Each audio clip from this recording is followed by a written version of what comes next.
যাব ওলাইছো পলাকবাৰী ৰাস চাবলৈ।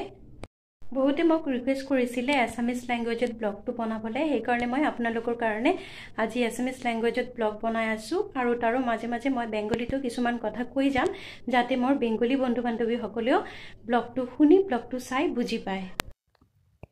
এইয়া চাওক, আমি আহি পালোহি আৰু দূৰৰ পৰাই গেটখন চাই আছো। চাইয়ে বহুত ভাল লাগিছে, একদম ধুনীয়া বনাইছে গেটখন। এতদিন তোমাদের সাথে আমি রাসের মেলা শেয়ার করেছিলাম, আমাদের বাড়ির সামনে যে দুটো রাস ছিল সেখানে দেখেছিলাম, কিন্তু আজকে আমি এসেছি একটু দূরে, আমাদের বাড়ি থেকে আসতে প্রায় 1.5 ঘন্টা মতোই সময় লেগেছে। তো আমার সাথে থাকো আর পুরো ব্লগটা দেখতে থাকো, আশা করি তোমাদের খুব ভালো লাগবে। আমি আজকে প্রথমবার এসেছি, তো সত্যি খুবই ভালো লাগছে। আর এখানে যে এত বড় রাসের মেলা হয় আগে কিন্তু আমি কখনো দেখিনি। আজকে আমি একটু অ্যাসামিসেও কথা বলছি, যাতে আমার আসামের বন্ধু বান্ধবীরা ভিডিওটা দেখে বুঝতে পারে। তো এটা হচ্ছে রাসের মেলার মেন এন্ট্রেন্স, আমরা এসে পৌঁছেছি। তো এবার আমি ভিতরে ঢুকবো, চলো আমার সাথে থাকো আরও দেখতে থাকো ভিতরে কি কি আছে।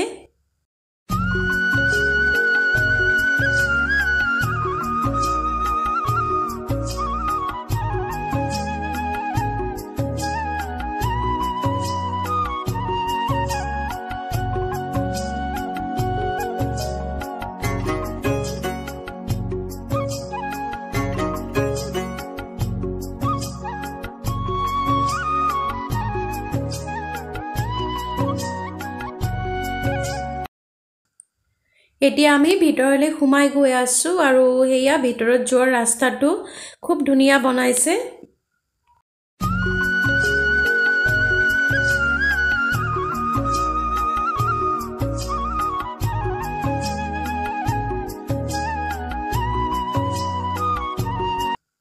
তো দেখো আমরা কিন্তু এন্ট্রেন্স দিয়ে ভিতরে ঢুকে আসলাম, তোমরা দেখলে একটা গুহার মতো রাস্তা করেছে, তার মাঝখান দিয়ে ঢুকে আসার পর এখানে রাস্তাটা এভাবে সাজিয়েছে, পুরো রাস্তাটায় লাইট আছে। তো সাথে থাকো আর দেখো, ভালো লাগবে তোমাদের।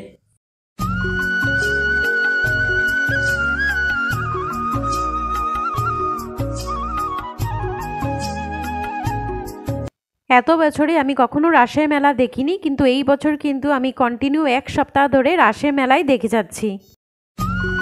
আজি মই প্ৰথমবাৰ আহিছো পলাকবাৰী ৰাস চাবলৈ, ইয়াতে আহি সঁচাকৈ বহুতে ভাল লাগিছে। মোৰ লগতে থাকক আৰু পুৰা ব্লগটো আপোনালোকে চাই থাকক, আশা কৰোঁ ভাল লাগিব। তো এতিয়া মই ভিতৰত সোমাই আহিলোঁ, ভিতৰত আহিয়ে ইয়াতে দেখা পালোঁ ৰাধা কৃষ্ণৰ ধুনীয়া এটা মূৰ্তি, বহুতে ধুনীয়া লাগিছে। আৰু এইফালে আহি চালোঁ জগন্নাথৰ মূৰ্তি আছে। শ্ৰীকৃষ্ণৰ জীৱন কাহিনী আমি সবেই গম পাওঁ, সবেই জানো, গতিকে মোৰ বহুত ক'বলগীয়া একো নাই। তথাপি 2-1 কথা মই কৈ দি আছোঁ, কাৰণ নতুন জেনারেশন বহুতে গম নাপায়। তো রাসের মেলা ঘুরতে ঘুরতে এদিকে যখন এসে পৌঁছালাম, তো এদিকে এসে দেখি শ্রীকৃষ্ণের জীবন কাহিনী যে আছে সেগুলো সব মূর্তিতে বর্ণনা করা আছে। এখানে আছে বিষ্ণুর যে 10টা রূপ, সেই 10টা রূপ এখানে দেখিয়েছে।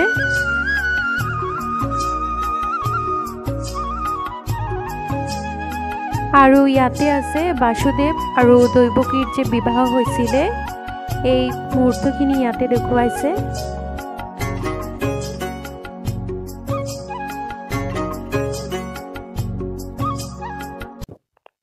আৰু ইয়াতে আছে দেৱকীৰ যে দৈৱবাণী হৈছিলে, ব্ৰহ্মা বিষ্ণু মহেশ্বৰে দৈৱবাণী কৰিছিলে, এইখিনিয়ে ইয়াতে খুব ধুনীয়াকৈ বৰ্ণনা কৰিছে। তো এখানে শ্রীকৃষ্ণের জন্মের যে কাহিনী ছিল, দেবকী এবং বাসুদেব যে কংসের কারাগারে বন্ধ ছিল এবং সেখানে সন্তান হলেই যে কংস এসে মেরে ফেলতো, সেই কাহিনীটি এখানে বর্ণনা করেছে খুব সুন্দরভাবে।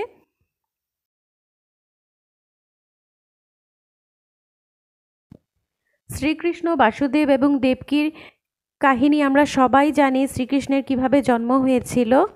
আর এখানে দেখো শ্রীকৃষ্ণ যে কারাগারে জন্ম হয়েছিল সেটাই দেখিয়েছে। আৰু ইয়াতে চাওক শ্ৰীকৃষ্ণৰ জন্মৰ কাহিনীটো খুব ধুনীয়াকৈ দেখুৱাইছে। শ্ৰীকৃষ্ণৰ যে কংসৰ কাৰাগাৰত জন্ম হৈছিলে আৰু জন্মৰ পিছত বাসুদেৱে তেখেতক লৈ গৈ আছিলে, এইখিনি ইয়াতে বৰ্ণনা কৰিছে। আৰু ইয়াতে হ'ল শ্ৰীকৃষ্ণৰ জন্মৰ পিছত যে তেখেতক সলনি কৰিছিলে, সাল সলনি তাকেই দেখুৱাইছে।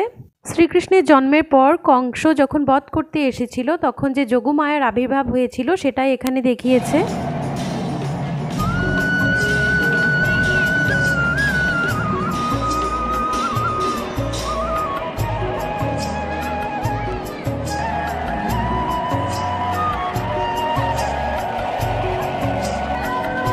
আর এটা হলো পুতনা বধ, যেটা আমরা সবাই জানি।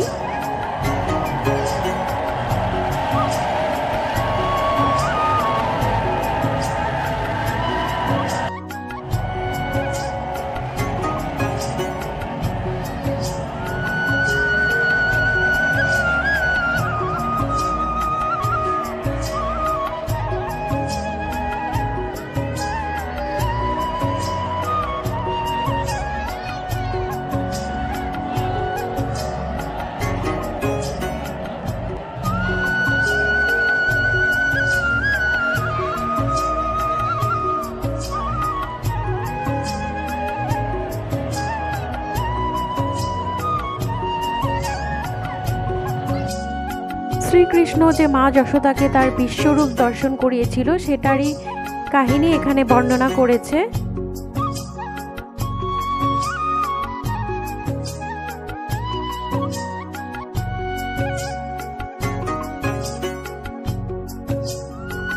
আৰু এইয়া চাওক বৃন্দাবন।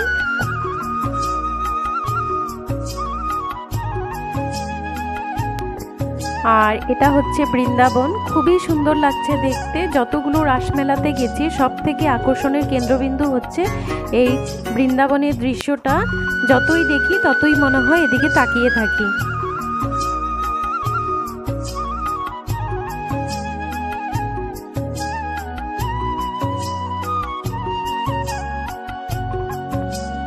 আৰু ইয়াতে আছে উড়াল বন্ধন। আমি সবেই জানো শ্ৰীকৃষ্ণৰ কাহিনী, গতিকে মোৰ বহুত বেছি ক'ব লগা একো নাই, আপোনালোকে চাই থাকক। আর এটা হচ্ছে কালিয়া নাগ দমন, সেটা আমরা সবাই জানি। আর এদিকে আছে বকাসুর বধ, বকাসুরকে যে শ্রীকৃষ্ণ বধ করেছিল।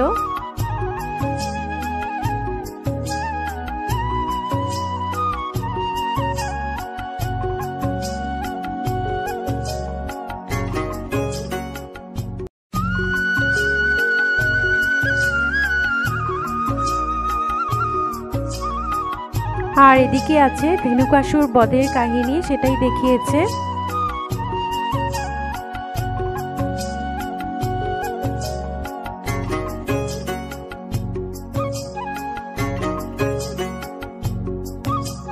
আর গোপিনীদের বস্ত্র যে শ্রীকৃষ্ণ হরণ করে নিয়েছিল, সেই শ্রীকৃষ্ণের বস্ত্র হরণের কাহিনী এখানে দেখিয়েছে, সেটা আমরা সবাই জানি।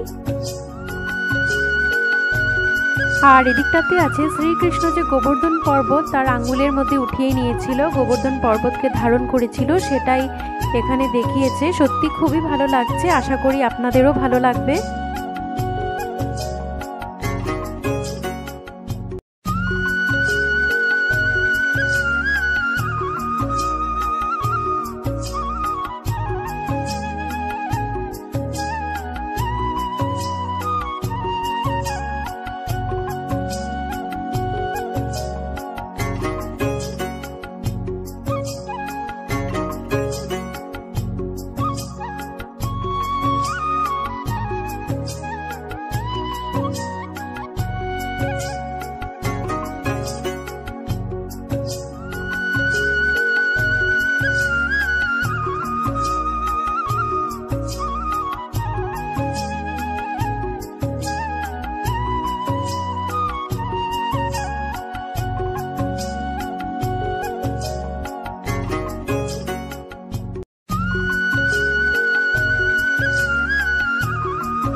আৰু ইয়াতে আমাৰ অসমীয়া সংস্কৃতি যে আছে তাকে ইয়াতে দেখুৱাইছে, বহুতে ভাল লাগিছে।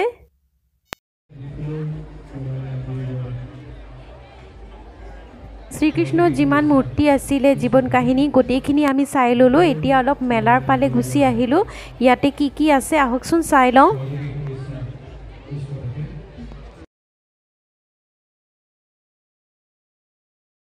কৃষ্ণের মূর্তিগুলো সব দেখা শেষ করে এবার আমরা চলে এসেছি একটু মেলার দিকে, যে দিকটাতে মেলা বসেছে। তো এখানে এসে দেখলাম বাচ্চাদের জন্য কিন্তু অনেক কিছুই আছে, বাচ্চাদের এন্টারটেনমেন্টের জন্য। আর ওই যে নাগরদোলাটা দেখে কিন্তু আমার ভয়ই লাগছে। আগে অনেক উঠেছি কিন্তু এবার আর ওঠার সাহস করিনি।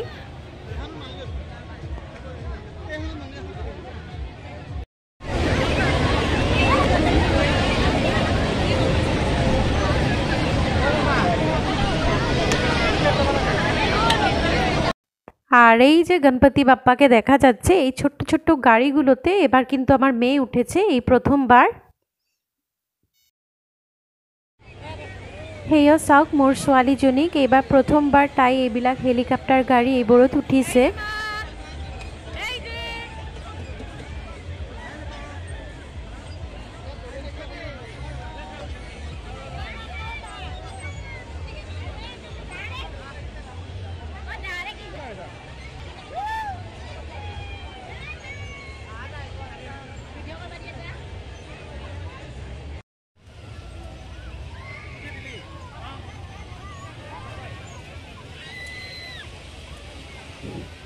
বাচ্চাবিলাকক এট্ৰেক্ট কৰিবৰ কাৰণে এণ্টাৰটেইনৰ কাৰণে ইয়াতে বহুত বস্তু আছে আৰু ডাঙৰৰ কাৰণেও আছে। মই গোটেইকেইটা বস্তু চালোঁ কিন্তু এটাতো উঠাৰ মই সাহস কৰিব পৰা নাই।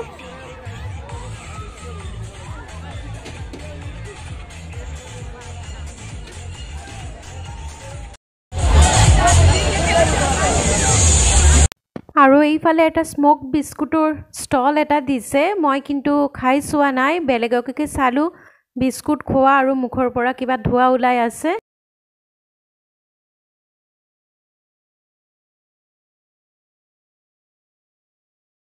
আর মেলা ঘুরতে ঘুরতে এদিকটাতে এসে দেখলাম সবাই কি বিস্কুট খাচ্ছে আর মুখ দিয়ে ধোঁয়া বেরোচ্ছে, তো দেখে বুঝলাম যে এটা স্মোক বিস্কুট। তো যাই হোক, মেলা ঘুরলে এসব নতুন নতুন জিনিস দেখে বেশ ভালোই লাগে।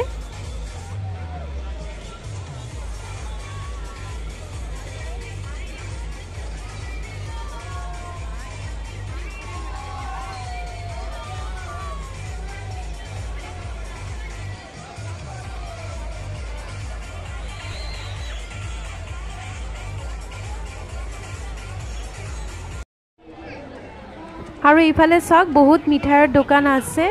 মেলাত ফুৰিব আহি যদি আমি জিলাপিয়ে নাখাওঁ তেতিয়াহ'লে আৰু মেলাত ফুৰিব অহাৰ মজাটো নাথাকে।